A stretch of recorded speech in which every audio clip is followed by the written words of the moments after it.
The grand ballroom shimmered under the glow of crystal chandeliers, the polished marble floors reflecting the opulence of the evening.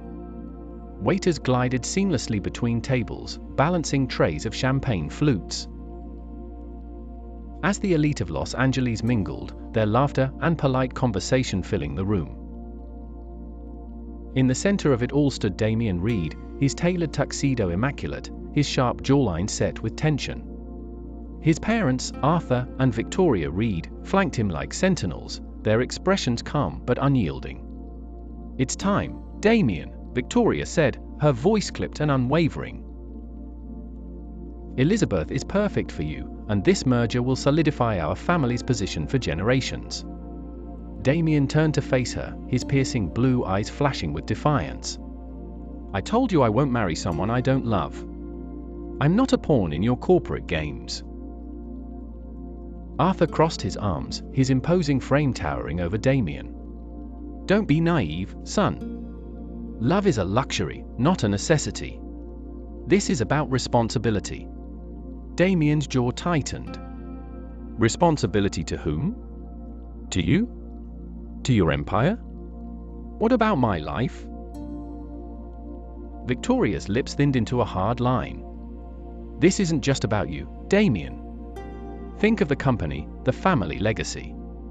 Elizabeth Whitmore is smart, beautiful, and from a family just as influential as ours. She's the logical choice." Damian's retort died in his throat as Elizabeth herself approached, her blonde hair styled to perfection, her designer gown clinging to her like a second skin. She smiled at Damian with practiced ease, though her eyes betrayed a mixture of expectation and boredom. "Damian," Elizabeth said smoothly, "I think everyone's waiting for the big announcement. Shall we?" Damian's pulse quickened, his parents' expectant gazes bearing down on him like a vice. His chest tightened as he glanced around the room, searching for an escape.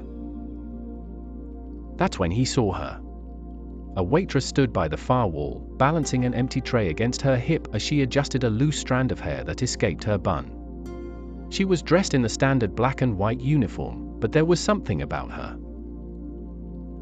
Her freckled face, her bright green eyes caught Damian's attention. In an instant, desperation became resolve. "I already have someone," Damian blurted, his voice carrying over the hum of the crowd. Victoria's eyes narrowed. "What are you talking about?" Before anyone could react, Damian strode across the room, his steps purposeful. The waitress, Claire, looked up just as he reached her, confusion flashing across her face. "What are you?" Claire started, but Damian didn't let her finish. He cupped her face with both hands, his touch surprisingly gentle, and kissed her. The room fell silent. Claire froze, her mind racing. She barely registered the sound of gasps and murmurs around her as her tray clattered to the floor. When Damian finally pulled back, a satisfied smirk on his lips, Claire stared at him, stunned. "What the hell was that?" she hissed, pushing him away. "Just go with it," Damian whispered urgently, his voice low enough for only her to hear. "Go with it? Are you insane?" Claire demanded, her cheeks flushing with anger. Damian straightened, turning back to the crowd as he wrapped an arm around Claire's waist, holding her firmly in place. "Everyone," he announced, "I'd like you to meet Claire. She's the woman I've been seeing." Claire's eyes widened, and she opened her mouth to protest, but Damian's hand pressed lightly against her side, a silent plea for her to stay quiet. In the crowd, Victoria's face darkened, and Arthur's brows knitted together.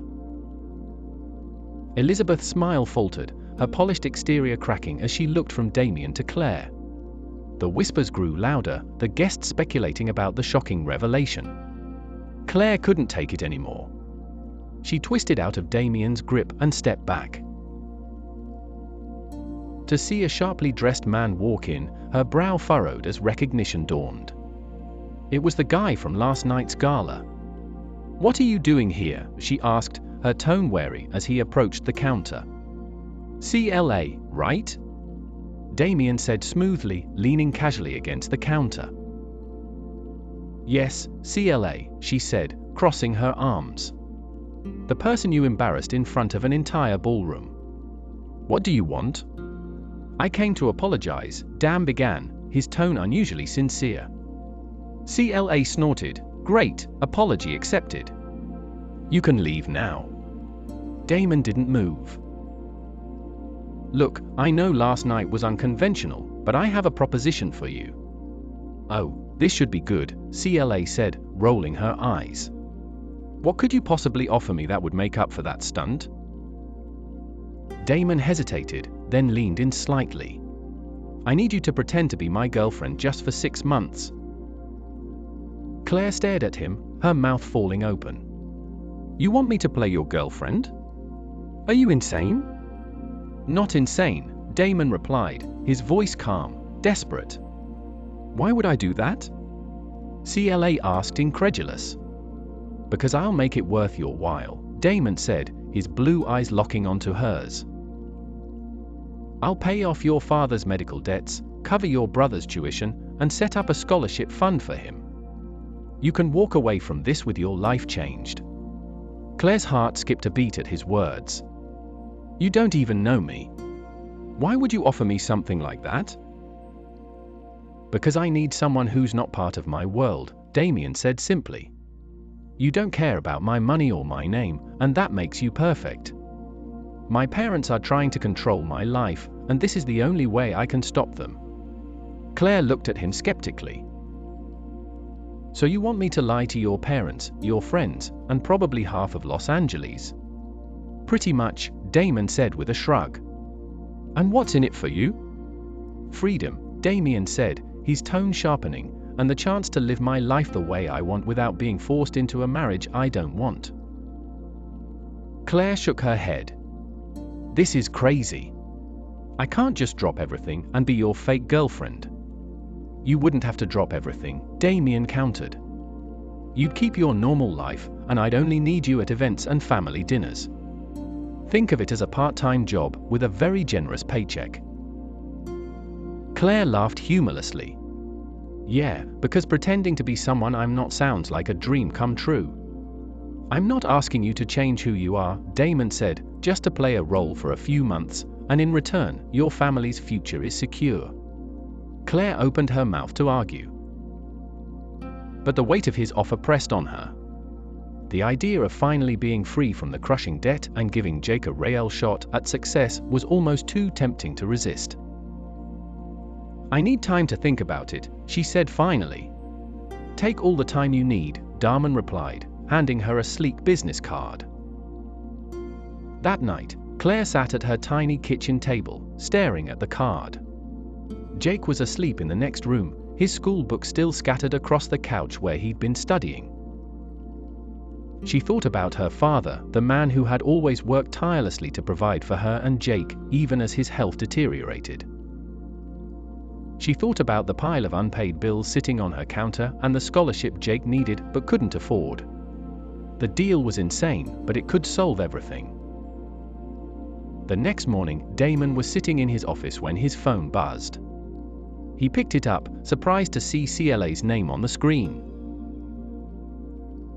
Clipped. What is it you do? I work as a waitress, CLA said, evenly refusing to let the disdain in Victoria's expression phase her. Interesting choice, Victoria said, her lips curving into a faint condescending smile. CLA sat down her glass and met Victoria's gaze directly. It's honest work, Mrs. Reed, and it's helped me support my family. Not everyone has the luxury of relying on a trust fund. Damon coughed to cover his laugh, clearly impressed by her boldness. Arthur raised an eyebrow, but said nothing while Victoria's smile tightened. Later, as they left the estate, Damon turned to CLA, his grin unguarded. That was brilliant. I've never seen anyone put my mother in her place like that. She's not as intimidating as she thinks, CLA replied with a smirk, though her heart was still racing from the confrontation. Their next challenge came from the tabloids. A photo of Damien and CLA leaving the gala appeared in a gossip column the following morning, accompanied by a headline declaring her a gold digger and questioning her intentions. Claire tossed the paper onto the counter in disgust. Unbelievable, they don't even know me. Damon frowned as he read the article, his jaw tightening. This is what happens when you're in the spotlight. It's ugly, but it's noise. Ignore it. Easy for you to say. CLA shot back. They're not calling you names.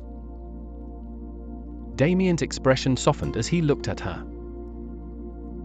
You don't deserve this. I'll handle it. Before Claire could respond, Damon called his publicist, issuing a statement defending Claire and condemning IM Media's treatment of her. When the statement went live, Claire was stunned. Why would you do that? She asked. Because it's the truth, Damien said simply.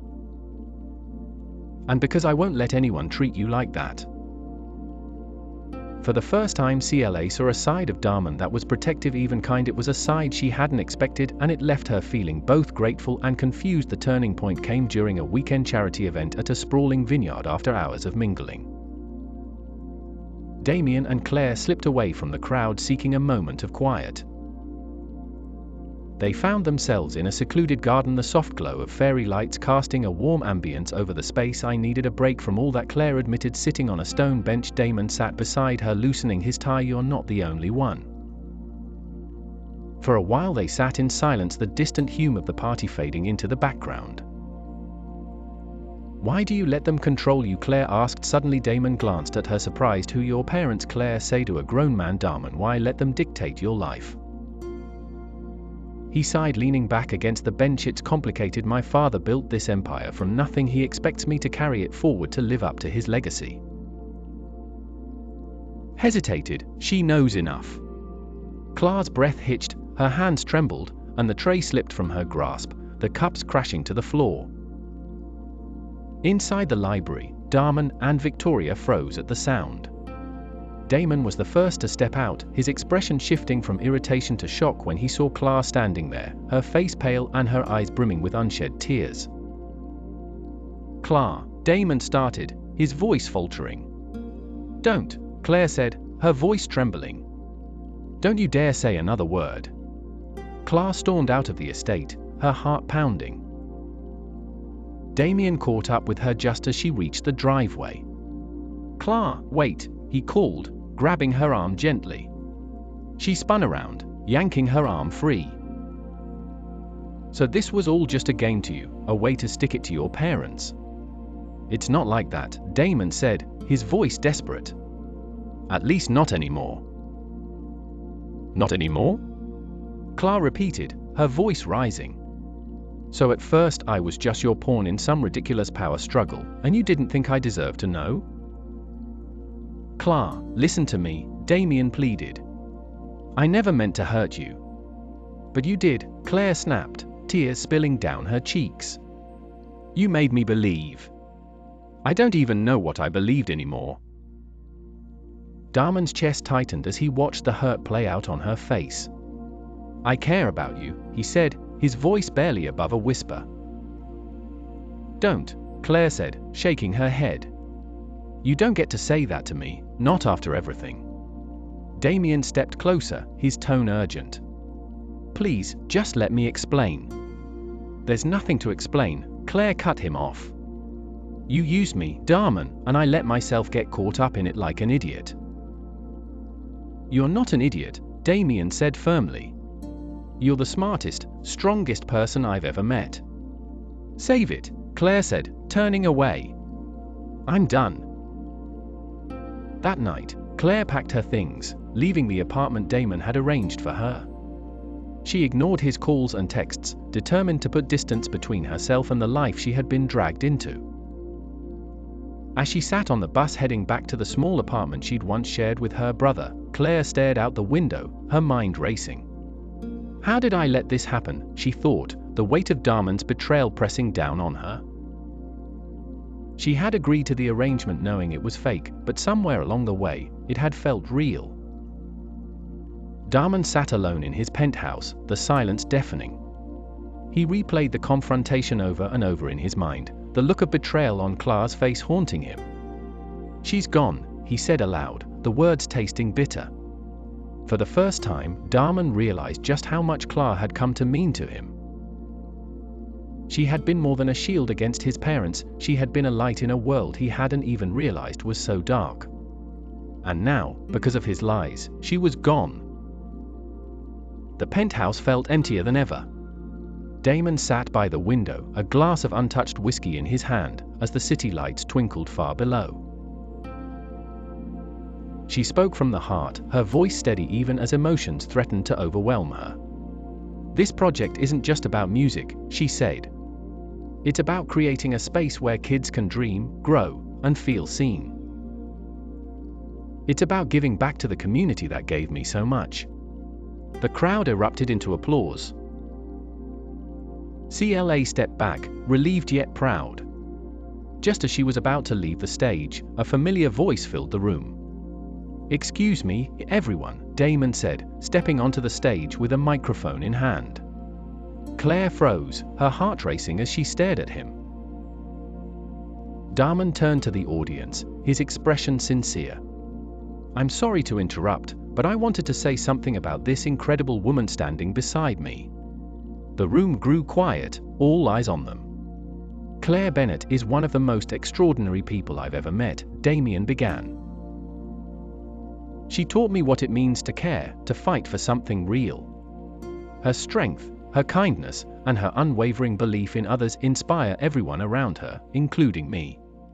CLA's eyes glistened with shed tears, but she stayed rooted to the spot, her emotions a whirlwind.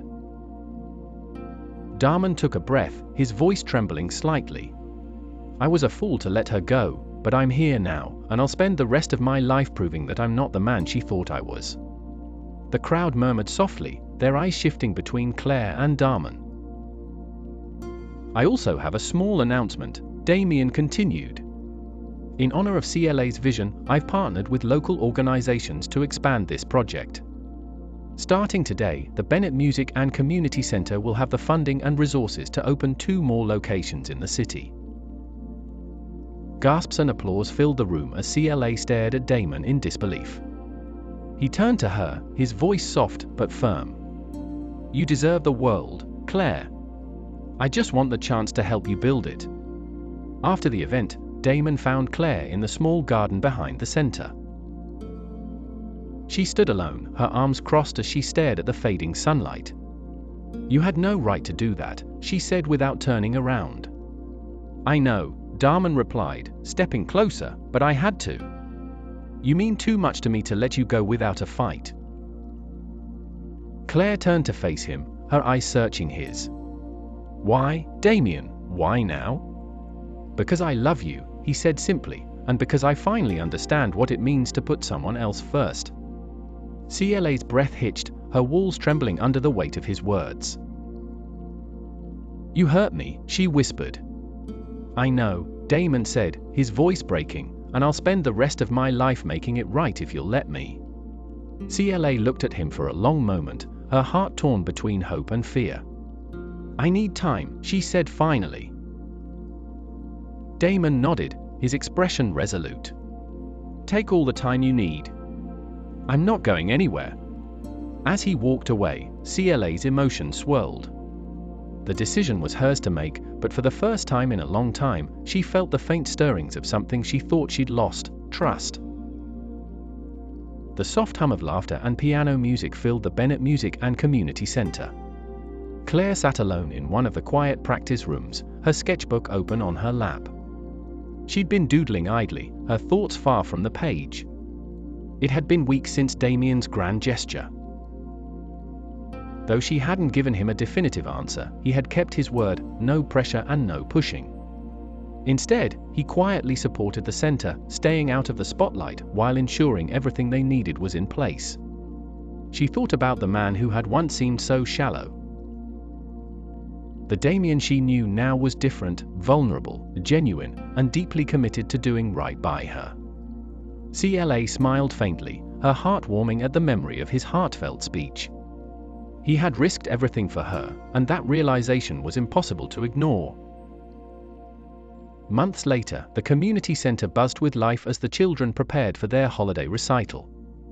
CLA moved through the crowd, helping a young girl adjust her violin while her brother Jake organized the sound equipment.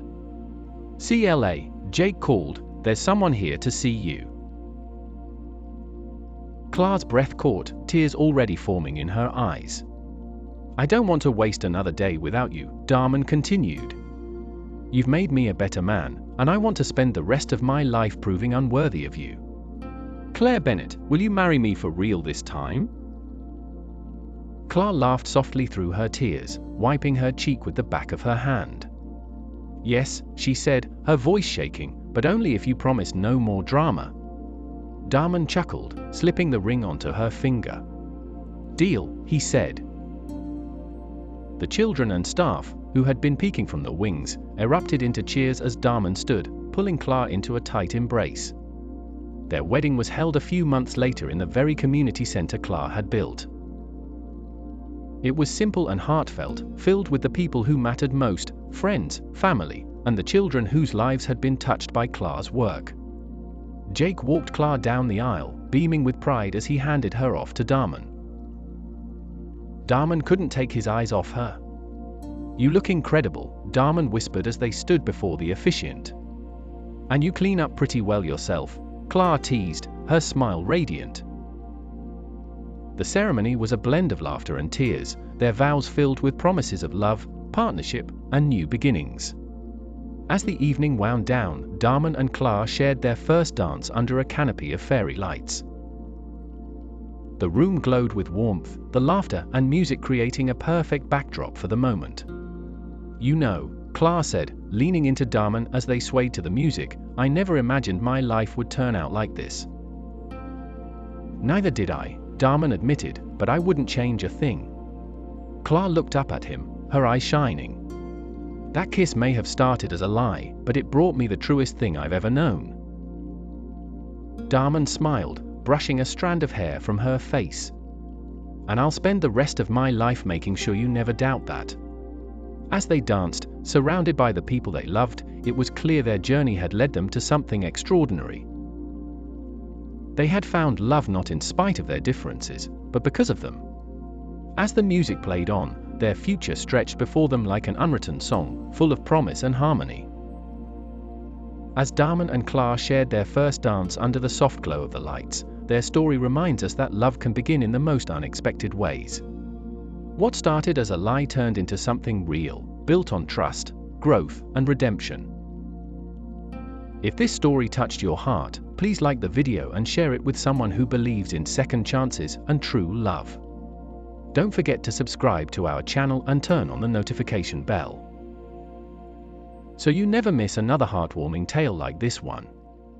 Thank you for watching, and we'll see you in the next story that's sure to inspire and move you.